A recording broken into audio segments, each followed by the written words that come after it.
All right, this is Preston Clark with EverFi.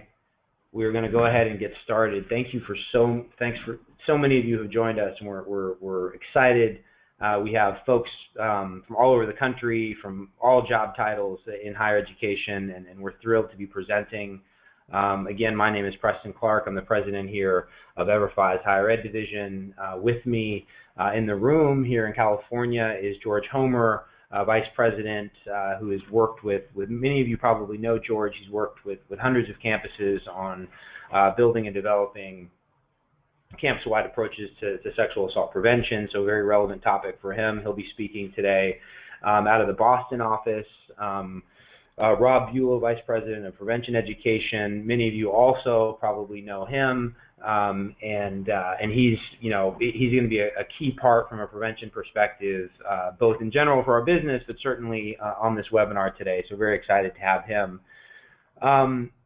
So what's been happening is over the last 4 or 5 months, we've been traveling around the country. So I've been in higher ed and online technology and prevention and compliance for a number of years. I used to be Assistant General Counsel at the University of Miami.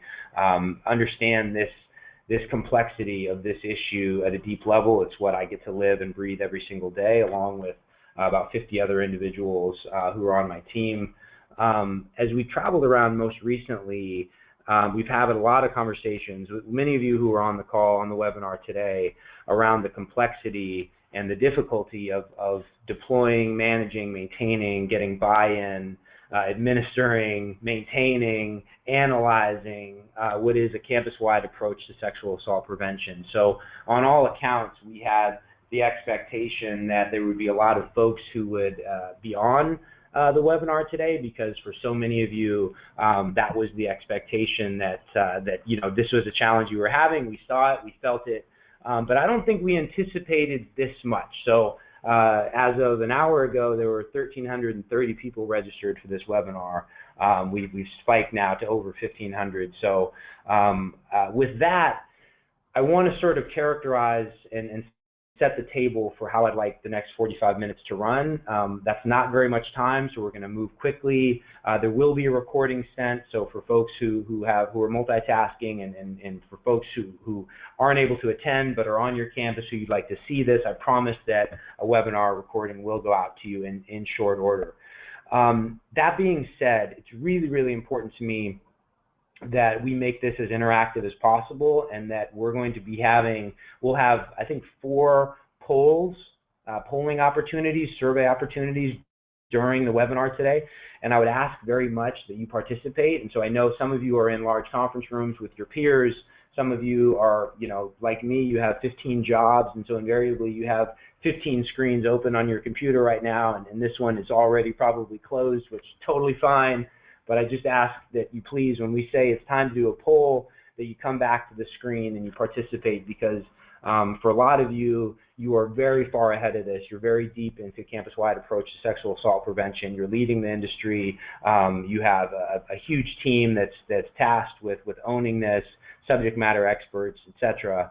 But there's many of you who aren't, and so we want to make sure that to the extent that we can share learnings, it's one thing for our team to say it, and it's something else for all of you to say it to this audience. And so can't stress enough, please, please, please do us the favor of participating in these polls as we go through.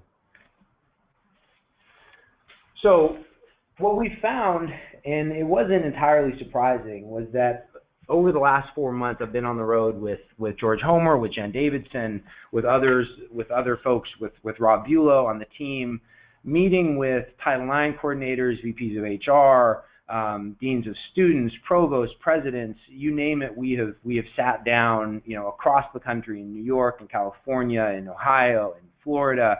We've traveled just about to every state, and in the process, what we found is that either it happened all of a sudden or it's been slowly building to this moment, is that the widespread nature and the complexity of sexual assault prevention has reached a point now where everyone realizes, every department, every individual on campus, every leader on campus understands that this is not a health and wellness issue, this isn't a compliance issue, this is a campus issue. This is a national issue. And as such, it takes a lot of buy-in and a lot of alignment across campus to actually administer and, quite frankly, for lack of a better term, pull off an ongoing, comprehensive, cohesive, consistent, dynamic, campus-wide approach to sexual assault prevention.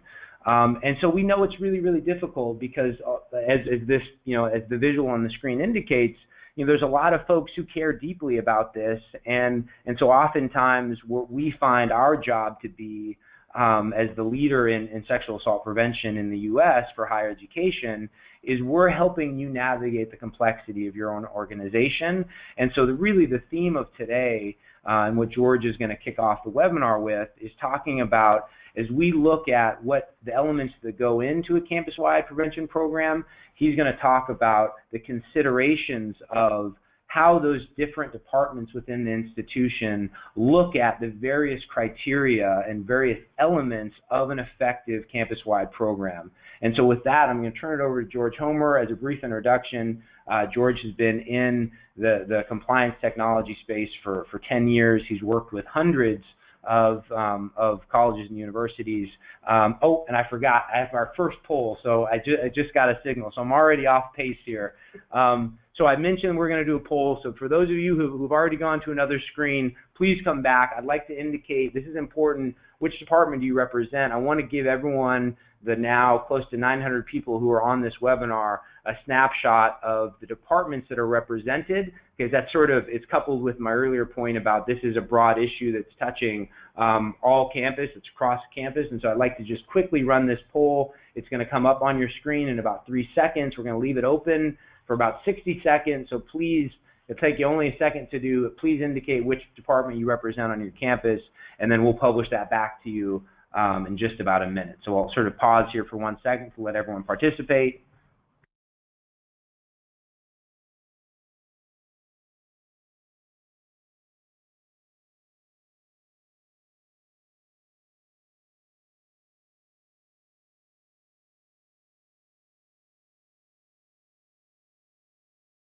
Okay, so this is officially the best audience we've ever seen. 90% of you participated in the survey in the last 40 seconds, so thank you. We just had hundreds and hundreds of people click on the box. So we're now going to close the poll and we're going to publish this information. So to my webinar team, if you go ahead and publish that.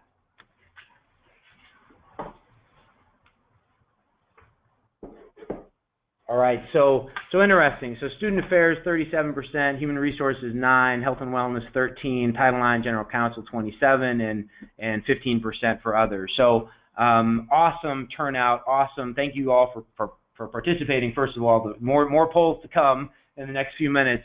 But again, this really underscores for us the breadth and complexity of the stakeholders involved, and it's a show and it's a sort of validation that, for those of you who are, spending 45 minutes, spending an hour with us, we all have 10 jobs. This is all a busy time for us. And so it's a strong signal for us that this is a critical issue across campus, that so many folks from different departments are spending their time with us today on this critical topic. So with that, I'm going to switch back to the slide presentation, and I'm going to pass this off to George Homer, who, as I began to introduce a moment ago, has been at the intersection of compliance and technology for a decade, has been working with higher ed institutions now for 5 years, and many of you know him. He's literally helped hundreds and hundreds of campuses bring campus-wide sexual assault prevention programs online. He's worked with HR folks, he's worked with Title IX, he's worked with Dean of Students, he worked with IT, so he knows this through and through. And so with that, George Homer, I'll let you take it over. Thank you so much, Preston, and thank you everyone for joining us today. And as Preston had mentioned, so my name is George Homer. I'm a vice president here at EverFi. Been helping campuses for the better part of a decade deploy their online compliance and prevention programs. And so we know that online education is the most efficient way to launch a global campus-wide program. And as it relates to a campus-wide initiative, we really see 5 elements that go into an effective program. So compliance, so laws change at the state level, whether it be New York, whether it be California, Illinois. Really looking at a campus-wide solution, the compliance is not the end-all, be-all, but it does matter a great deal to ensure that the institution is covered. Content, and so efficacy, quality that goes into your campus-wide program, whether it's an in-house built program or a third-party developed program. Some of the campuses have the competency to build out their own programs, but the resources involved are tremendous. Looking at the design, and so Rob Beulah likes to say we meet students where they are. So programs for new students that are different than tenured faculty, that are different than graduate students or continuing students. And so really looking to foster a high adoption rate so that there's tremendous course completions is critical to have something that's resonating with the audience. Administration process, which often gets overlooked. And so it's not enough just to create a program. It actually has to reach its audience. There has to be high penetration. There has to be tracking and other elements to really get this done. And then lastly, data. And so data is really huge. And so as Rob Beulah will talk about in a few minutes, we know building and deploying programs is not the end. So we're talking about a massive data set of outcomes and impact to really get better. And so the future of our work to adapt every moving change of prevention best practice is really what we're talking about here. And all the very important components of a campus-wide solution are really covering these 5 areas. And so I'm going to spend a few minutes talking about these elements and why it really matters.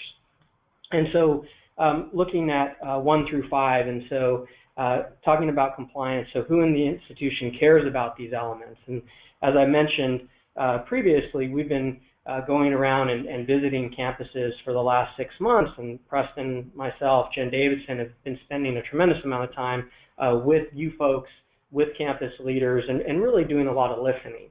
And so I want to talk a bit about what we've learned during these conversations. So we're having many stakeholders in the room, many in the same room. Some didn't want to be in the same room, which showed that they cared but had different needs or concerns related to their role. So from a compliance perspective, we know Title IX cares about reporting. We know the provost cares about reporting.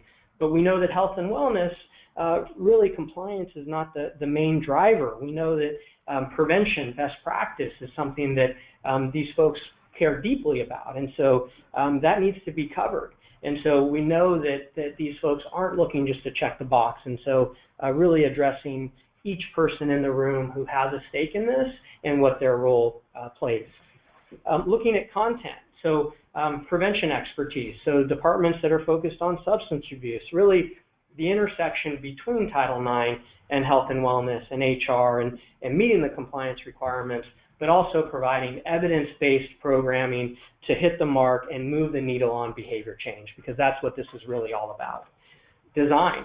Design matters to everyone. So student affairs, these are the frontline folks who are administering the program. HR, and poor HR, who has to provide mandatory training to tenured faculty that they've never had to take before. And so the course needs to be built with the look and feel that resonates to get high adoption and really reach that high bar that's set for higher education.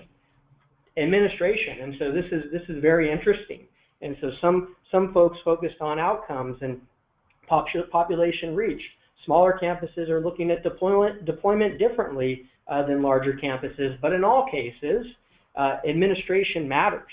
We're talking about complex groups. We're talking about volunteers. We're talking about graduates, adult learners, sophomores, juniors, seniors, contract employees. Everything that needs to be in place for a campus-wide solution all ties into administration. And lastly, data.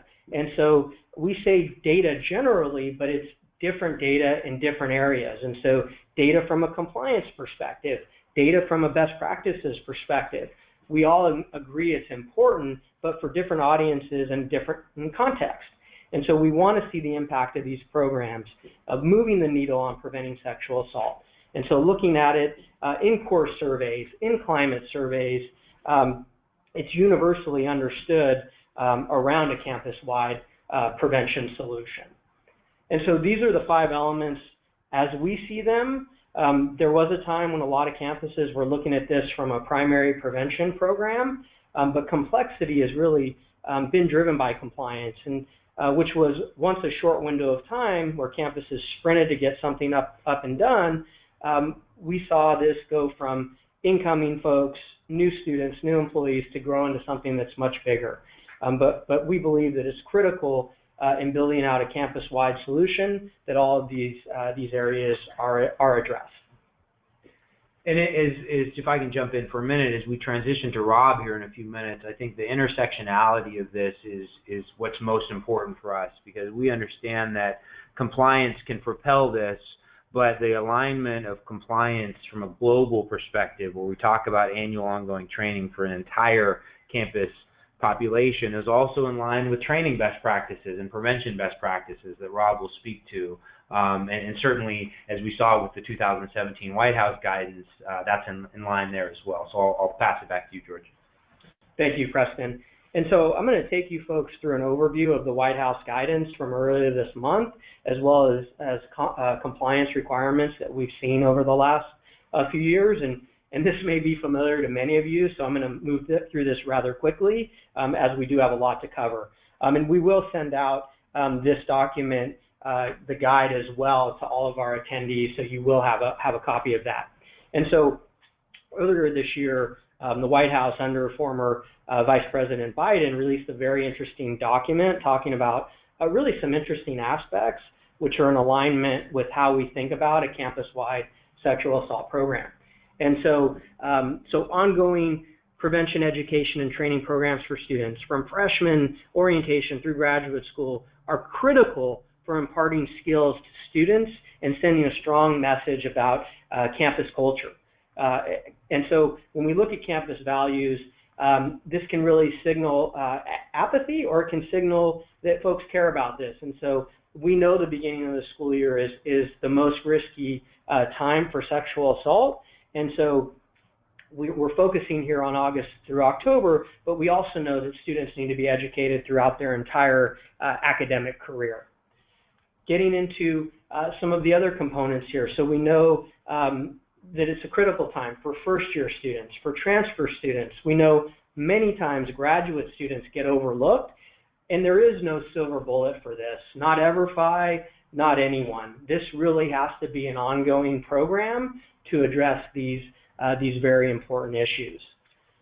And I'm not going to go long on this, I promise, but providing annual training to university and college administrators at all levels, campus security, safety, faculty, staff, contract employees, volunteers, everyone.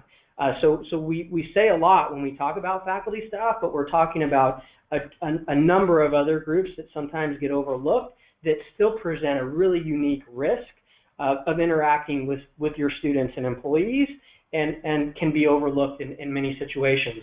And this is really a huge responsibility. So it's important that these folks that have the access to your areas on campus, that you're still disseminating training and education for them. And it can be very difficult, and that's some of the things that we're talking about here today from a campus-wide solution. And to talk a little bit about compliance, and Preston's an attorney, I'm not, and I'm going to move through this very quickly here, but we know from the Clarity Act, Campus Save requires all incoming students and new employees be offered primary prevention. All faculty and students must be offered ongoing prevention and awareness. All enrolled students and institutions need to have airtight documentation to show what they've done for their regulatory requirements. And we know that in the 2016 Clarity Handbook that institutions need to provide this in-depth documentation. I also want to touch on Title IX, which really deepens institutional responsibility to train students and faculty on an ongoing basis. And so a school should provide sexual violence training for students at regular intervals, and employees need to know what they're required to report on, as well as how to respond to reports of sexual violence. Beyond simply making primary and ongoing training available to students, the Department of Ed's Campus Safety Handbook states that these initiatives need to be developmentally appropriate. They need to be tailored to the strengths and needs of the institution, and that every institution must demonstrate a good faith effort to actually reach and train every single student and every single employee every year.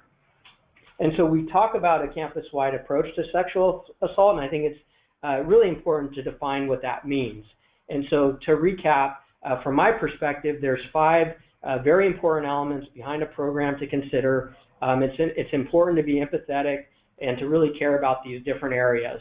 And looking at selecting a program that has a campus-wide reach and that meets the needs of your specific institution.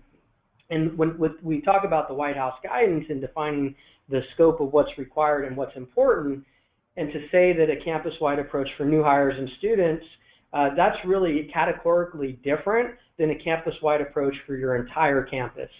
And mentioned previously, juniors, contract workers, graduates, faculty. As such a global solution is tremendously important as we're talking about training new students who are, this their first time on campus, to a 30-year tenured faculty member who has never had to take anything before that's mandated.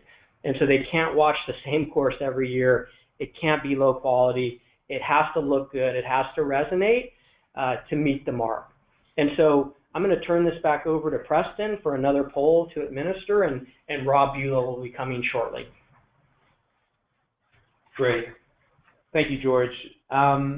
If you may remember, at the point of registration for this webinar, there were 2 questions right at the end that related to whether or not you utilize online training to execute on your ongoing prevention and compliance education for students, for existing students, and then also similarly for existing employees. And so I'm not sure if we were surprised, but we felt that this was very interesting. So for those of you who are not in the camp of the 61% and 66%, this is indicative of the audience that's here today. For the folks who are in the 66 and 61% realm who do have an online solution, very curious now to understand a bit more about what technology you're using. And this is important to me. It's important to us because part of our job is to be as agnostic as possible, because certainly we are a provider in the market. This is our core business is online sexual assault prevention training, among other topics.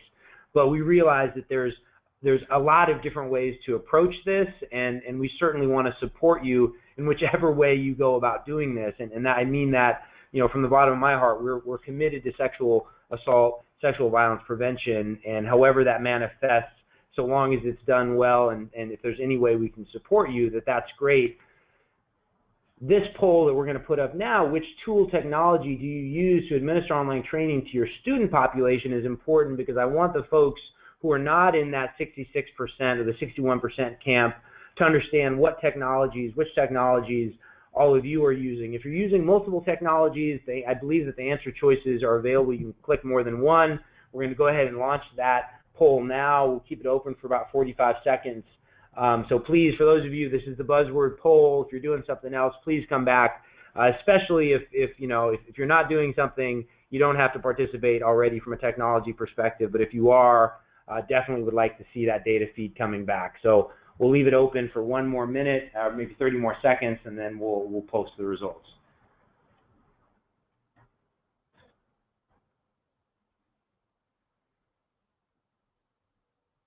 Okay, we're at about 50%, so I guess statistically we won't go above 66%. So we're going to wait for 10 more seconds, and then we'll go ahead and publish that poll. Okay, cool. Let's shut that down and post the results.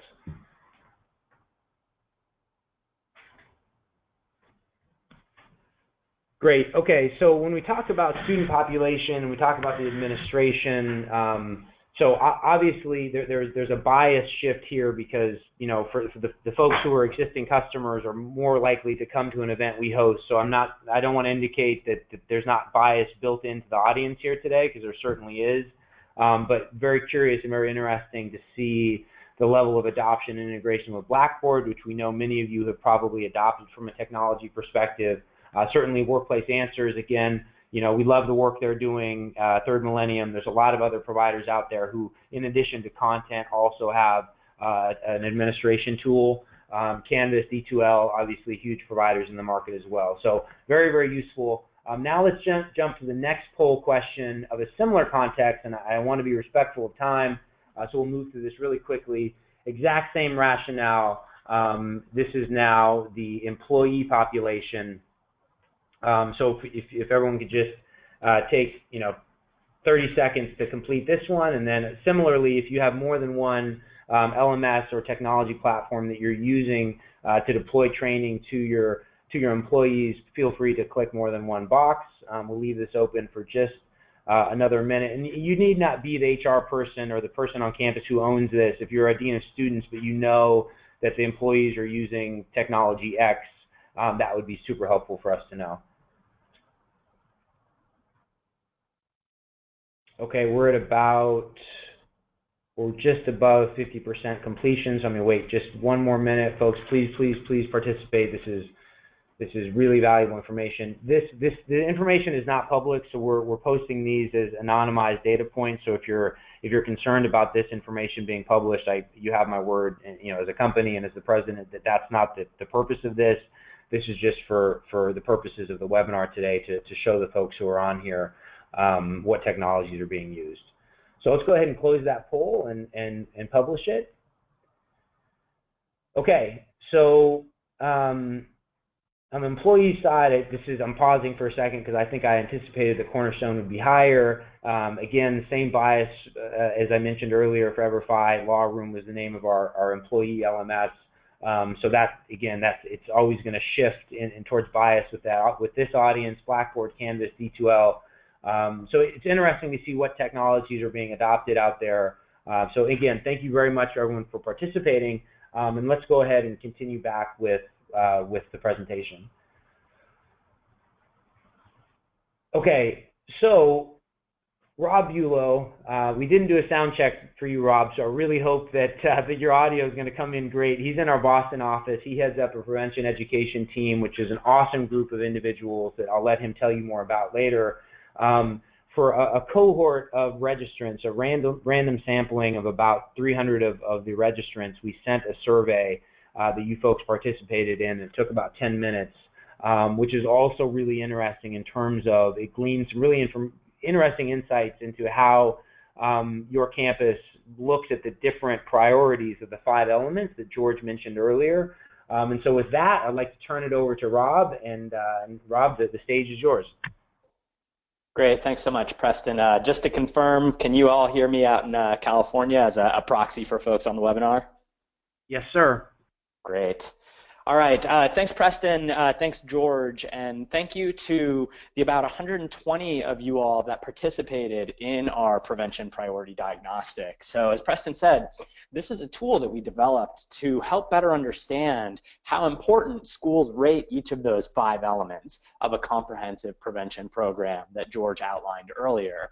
And in terms of the data that we have, we've analyzed your responses and compiled the data by both school size as well as the role or title for the folks who participated.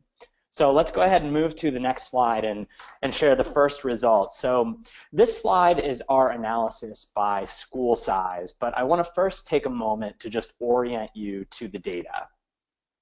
As you recall, for those that took this, this diagnostic, each category, each of those 5 categories from content to compliance had 5 questions that you rated by importance. And so the percentages here represent the average across these 5 questions, which ultimately translates to the degree of importance that you placed on each of those categories. So if you answered extremely important to all 5 questions within each category, the score for that category would be 100%.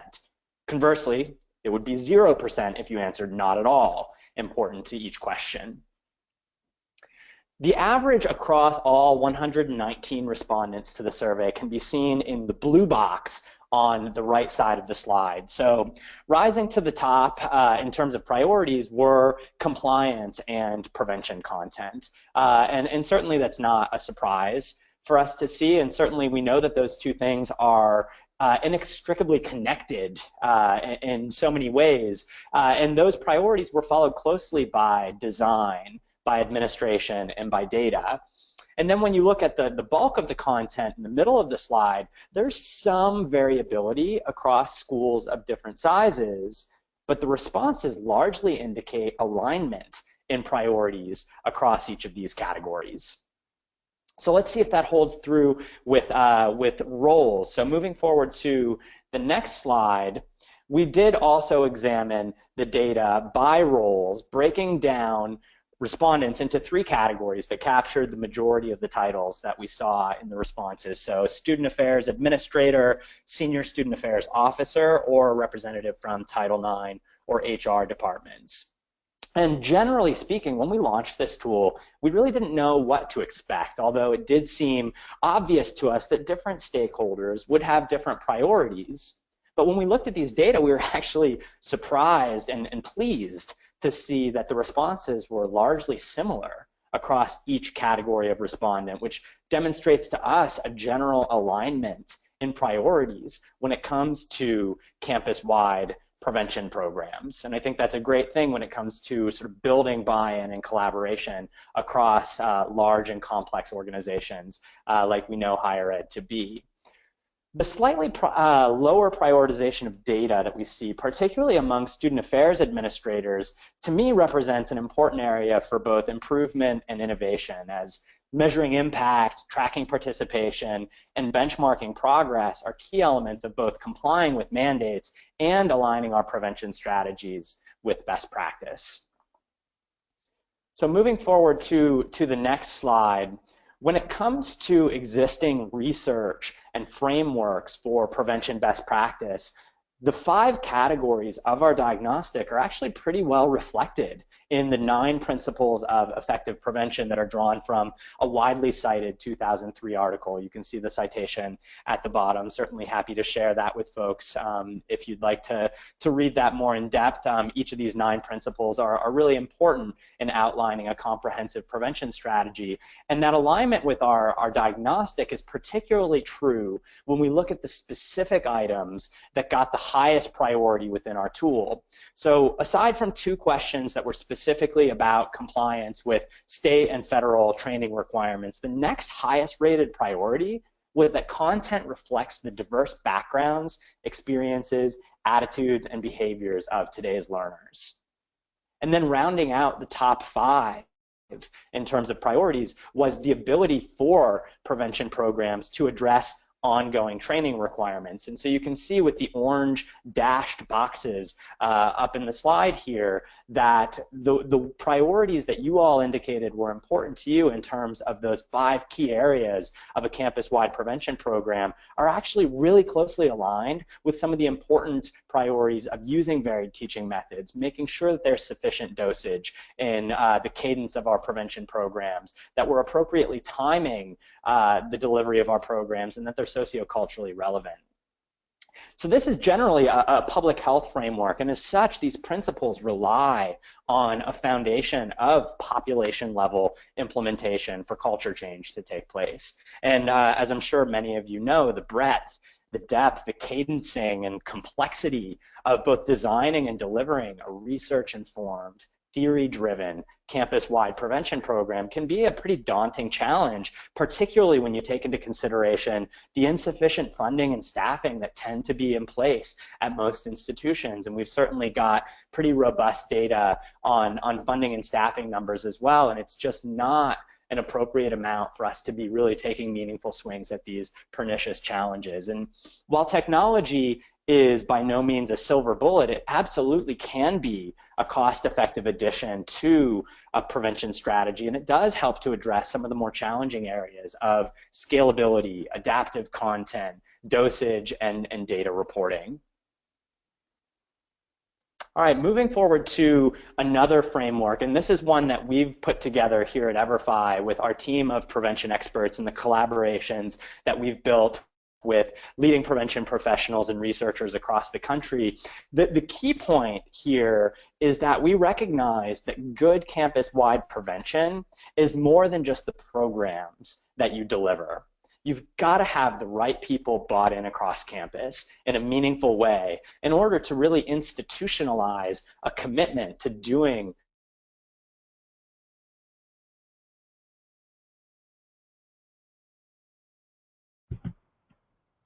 Hey, Rob, I think, oh, sorry, Rob, I think we lost your audio there for just about 3 seconds.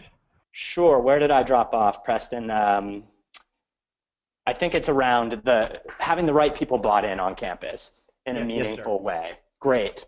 So in order to institutionalize a commitment to doing effective work, we've got to have stakeholders at all levels and all roles bought in to this. And what we saw in the diagnostic results is really encouraging in that we did see stakeholders across institutional roles, including senior campus leaders, caring deeply about each of the facets of a campus-wide prevention program, and thus they should all be tapped and need to be involved in supporting and participating in training.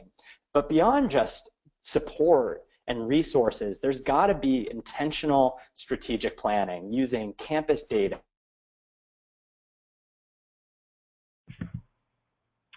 Lost you again there, Rob. Needs and strengths of your campus and are poised to be successful. How's the audio, Preston? You're rocking. You're good. Thank you.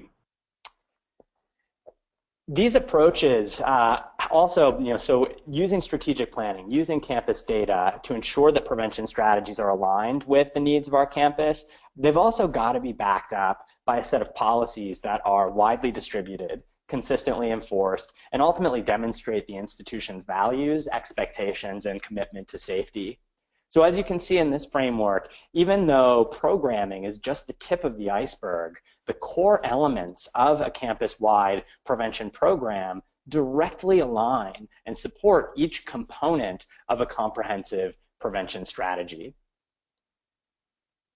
All right, so let's next slide. When it comes to the process of developing, deploying, assessing, and iterating on a campus-wide prevention strategy, here are 10 steps that outline the process that I hope that you'll all find really helpful. So really quickly moving through them, we've got to identify the unique needs and strengths of our community. We've got to then use those needs to build fruitful partnerships with key stakeholders and come together to set meaningful goals that inform our work. And then from those goals, looking to the research around what strategies are going to move the needle in the areas that are important to us and how we can build those into a comprehensive and scalable approach. And then we can go and secure the necessary resources to implement these programs at scale and with fidelity, and of course on the back end, assessing the impact of our efforts, disseminating the findings broadly, and ultimately committing to ongoing iteration and improvement of our efforts. So that's a quick sort of run through of the 10 steps, but in terms of the priorities from the diagnostic, it's pretty easy to see where each of these pieces fit. So clearly compliance represents the things that we're required to train on, the primary and ongoing timing of that training, and the members of our community that we have to reach. The content of our programs has to be aligned with key outcomes based on data, as well as evidence-based approaches for addressing those outcome areas. And then the design of the programs has to allow for the inclusion of campus-specific resources and policies, and should ideally adapt to meet students and employees where they are in terms of knowledge, attitudes, perceptions, behaviors, and experiences. And of course, the ability to administer trainings with fidelity at scale is absolutely imperative. Now, all that being said, you might have noticed that I left data out, and I do want to spend a moment specifically talking about the role of data in this process, given that we saw this as an area for growth across diagnostic responses. So if we go to the next slide and we look at these same 10 steps for effective prevention through the lens of data, we have to acknowledge that good prevention work starts with the question, what's the specific problem that we're trying to solve? And without data that helps us to understand the unique needs and strengths of our campus, it's incredibly difficult for us to ensure that the approaches that we're using are the right ones for our communities. So this is why climate surveys are strongly encouraged in federal guidance and actually required in a number of states. And this is also an area where population-level primary and ongoing training programs like online courses can provide campus-wide insights to help understand your community better. And these insights then are necessary to set specific, measurable, attainable, relevant, and timely goals, and the prevention strategies and focuses of our programs have to align with research and best practices that connect to our institutional needs and goals. Looking further, having a diverse set of insights through our data can also help to appeal to a diverse set of stakeholders in terms of partnership building and securing resources. So this could be engaging faculty members with climate data that shows that survivors experienced diminished academic success. That's something that we see really robustly in our data. Or it could be engaging senior leaders on campus with benchmark data that compares your institution against other peer institutions to help make the case for increased funding or staffing. And as campus-wide prevention programs are being developed and delivered, it's just so important that data are critical as part of that process for determining the impact of your efforts, sharing successes with key stakeholders, and making decisions about ongoing training priorities and improvements. And here at EverFi, we place a tremendous amount of importance in supporting schools through data. And I'm now going to turn it back over to Preston to talk about additional ways that EverFi can support you and your institution in 2017. Awesome. Thanks, Rob. Your eloquence and thoughtfulness, as always, are. I'm glad we get to work together every day, my friend. That was outstanding. So I'd like to spend another minute now talking about, we're running up to the end of the hour, or excuse me, to the 45-minute mark, and I want to be respectful of everyone who's carved out so much time today. I think that what's important for us is that we understand how we can serve your campus better, irrespective of your relationship to EverFi. And we have a unique position in the market because no institution, organization invests more on an annual basis in sexual assault prevention than we do.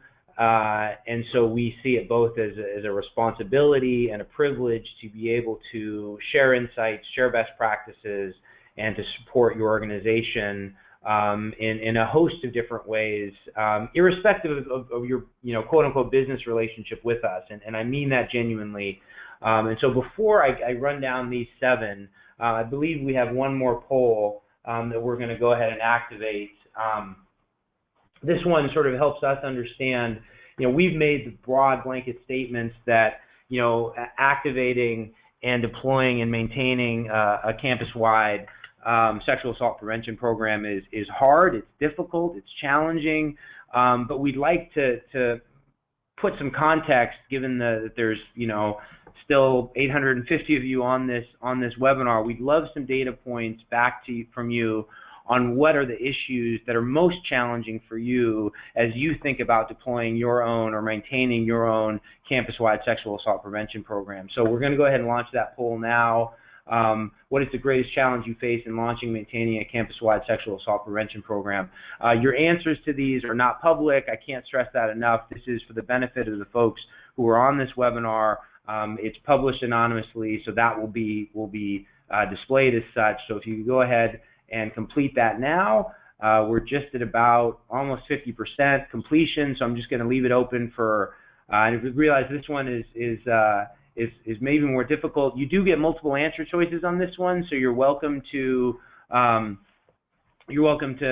more than one, because I'd like to think that we all only have one challenge, but I know that that's not often the case.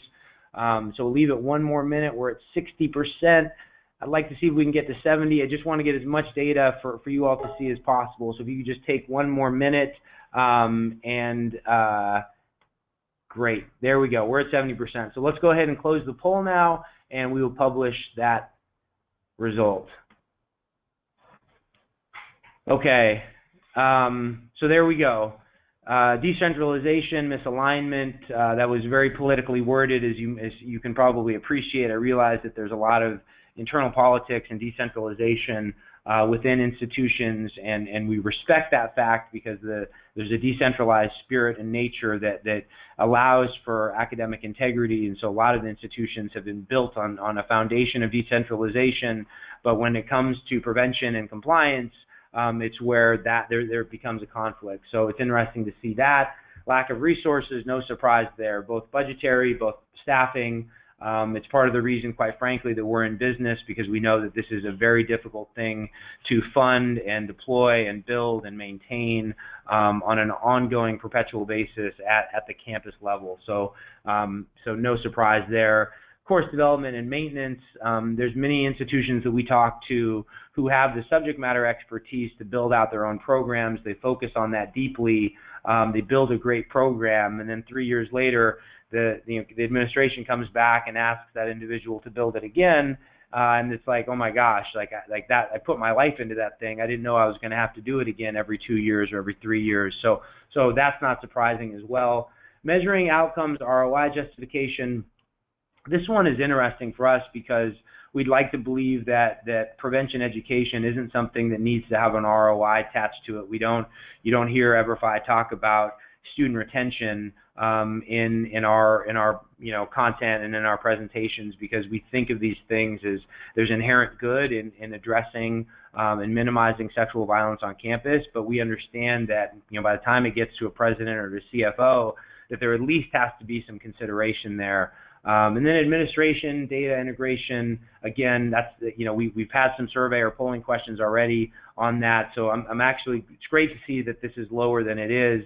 And so, I wonder how many of you are reaching your global population, because what we find is for the larger institutions, especially when we're talking about reaching tens of thousands of students and thousands of employees, oftentimes tens of thousands of employees, that the administration and data integration, from registration holds to integration with an HRIS system to an LMS integration, becomes a big piece. So thank you for everyone, so many of you, for participating.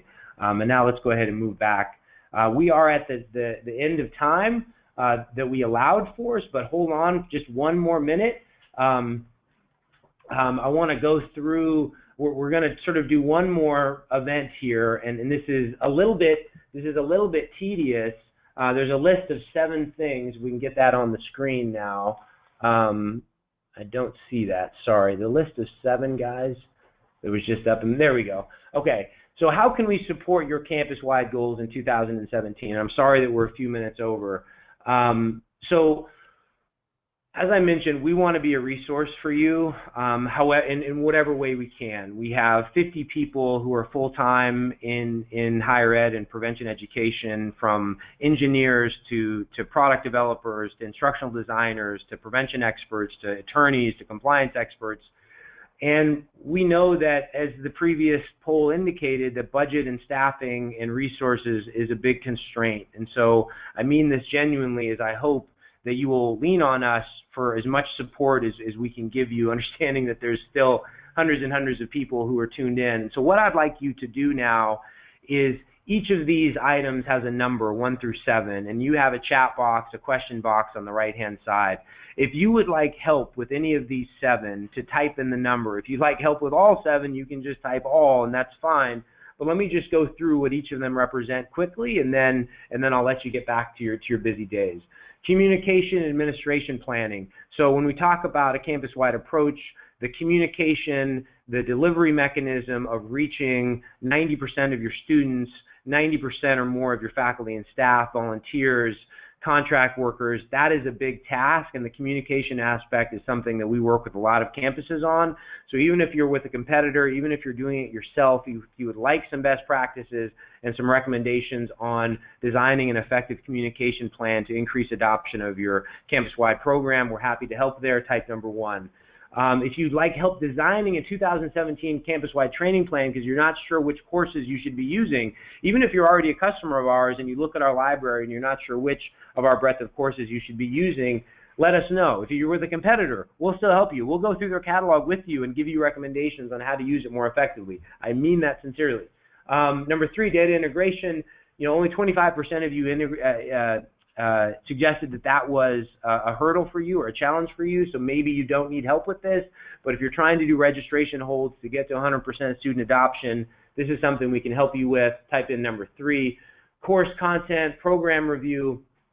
If you're using us, we're happy to talk to you about the courses you're using with us, certainly. But if you have your own program and you'd like us to take a look, you'd like Rob and his team to look at it from a prevention perspective, if you would like our legal team, our compliance experts, to look at it from a compliance perspective, type in number 4, we're happy to do that.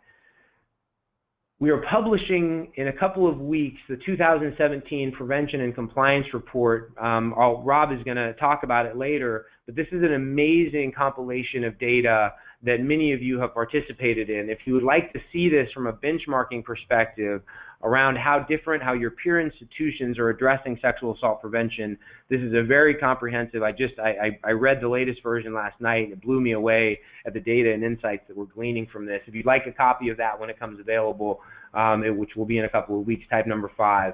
ROI justification and resources, if that's of interest to you, if you're struggling getting presidential buy-in, provost buy-in, and you need some help, we're happy to help there. And then finally, I'd be remiss not to say this is our business. We are in the business of building and developing efficacy-based, high-quality prevention courses on a host of topics, relating for employees and certainly for students, from community colleges to Jesuit institutions to large publics to land-grant institutions across the board.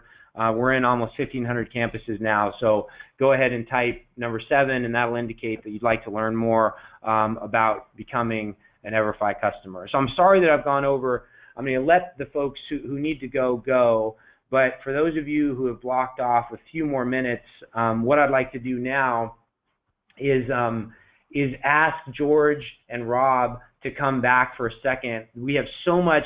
Obviously, EverFi acquired a business called Law Room and Campus Clarity in 2016.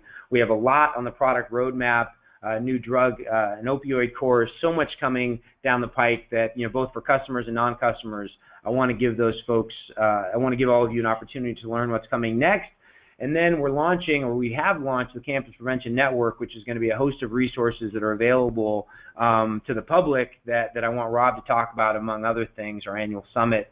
So totally respectful of time. For those of you who need to jump off, please do so. But for those of you who have 7 more minutes with us, I'm going to turn this over to George first, and then he'll pass it over to Rob. Thank you. Thanks again, Preston, and thank you everyone for sticking with us for a few more minutes as we go through some new developments. And so the list that's on your screen now really represents our flagship catalog of courses for students. And so I know some of these won't be relevant to everyone, and I'm not going to bombard you with courses that you don't need to look at and aren't important to your specific situation.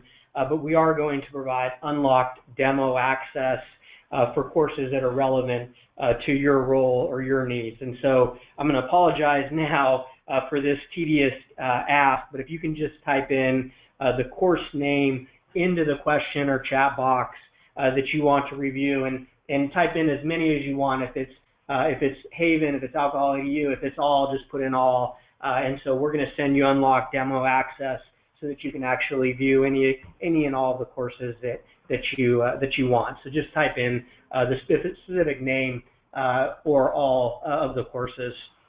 As we look at the next slide here, which is the faculty staff catalog, and I don't want you to have glossy eyes from looking at all of these topics, as they're not relevant to everyone, but we know these topics are important.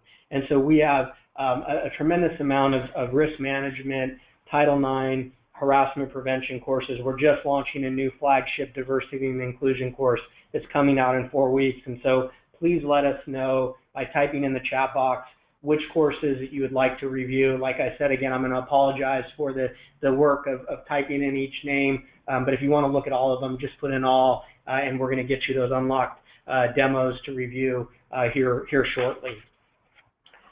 I know Rob had mentioned the climate survey and benchmarking, and a lot of people think this is important. Lots of states have mandated climate surveys, and they think it's important and have enacted legislation. And so with this acquisition of Campus Clarity, we have a new tool that's being used by over 100 campuses to facilitate a climate survey. And so this is an instrument tool and a builder that's customized to your campus. And so this is something that Rob will talk a little bit more about, but you can also put in climate survey into the chat or question box, and we can get you a video out to take a look at that if that's something that can help you. And so I know we're running short on time. I'm going to hand this back over to Rob Bulow to walk through the Campus Prevention Network. And thank you, everyone. Thanks so much, George. So moving forward, in addition to the deepening investment that George just outlined in terms of our technology with our expanded course catalog, with the climate survey offering, we're also committed to growing the support of all schools through our Campus Prevention Network. Whether you work with EverFi or not, we're really committed to supporting schools that are committed to making a difference on these issues. And so the Campus Prevention Network is EverFi's nationwide initiative to bring together and support institutions that have demonstrated commitment to adopting the highest standards of prevention related to health and safety issues on their campuses. And the key objectives of the Campus Prevention Network is to create a community of shared commitment to best practice, to provide resources to elevate strategies that can be delivered campus-wide at diverse institutions, and to help assess and benchmark schools in terms of their prevention efforts. So soon to come will be a robust website with an extensive set of resources. But we're also engaging in other exciting initiatives, like, for example, establishing a President's Council that will bring together senior campus executives nationwide who've demonstrated significant leadership around prevention.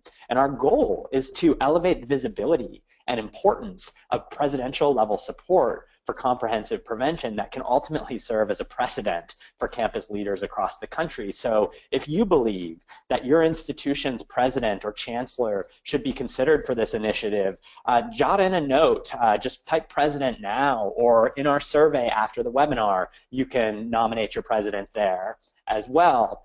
And then to close out in terms of the Campus Prevention Network, if we move to our final slide here, this June, we're going to be hosting our Campus Prevention Network Annual Summit in Boston that Preston briefly referenced. This is a two-day gathering for higher ed professionals at all levels to learn, share, and explore strategies for enhancing prevention and compliance efforts at their institution. So to give a quick, brief overview of some of the great speakers that we've got and the range of topics, we're going to have a keynote from internationally renowned law expert Peter Lake talking about the undoubtedly shifting legislative landscape facing higher ed. We'll have sessions around preventing perpetration and working with offenders. We've got someone from the SMART office at the Department of Justice.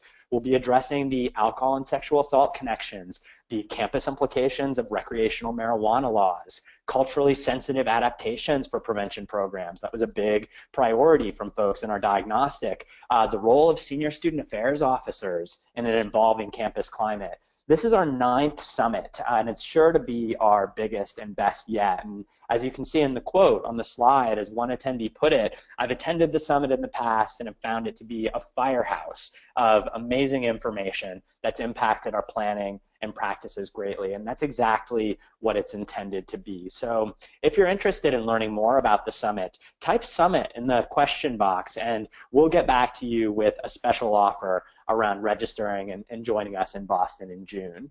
So with that, I want to turn it back over to Preston Clark to bring us to a close today. But thank you all so much for joining and for the interest you express in the work that we're doing here at EverFi. Thank you so much, Rob. And by some miracle, we've landed at the top of the hour. I want to thank so many of you for carving out an hour with us today. I think at the peak we were over 900 folks who were on and engaged. So thank you so much for participating, for engaging in the polls. As a follow-up, you'll certainly receive a recording based on the resources and information you requested. There will be a follow-up, either email or phone call, with those resources and with those timelines for how we might be able to help you. Thank you so much. There's going to be a survey that goes out afterwards. If this webinar was not what you expected, if the content wasn't on point for you, we are committed to this. And so if we didn't deliver, if you'd like to see something different next time, if you'd like to present with us next time, if you would like to use this platform because you think you have good ideas around prevention or compliance or technology, we'd love to bring you on. We'd love to talk to you. So with that, my email address is preston@everfi.com. You are welcome, as crazy as this may sound, with 500 of you still on, you're welcome to reach out to me directly if you have any recommendations or suggestions. But with that, I will let you get back to your days. Thank you so much for committing to this topic. Thank you so much for carving out an hour. And thanks to my co-hosts, George Homer and Rob Bulow. Thank you.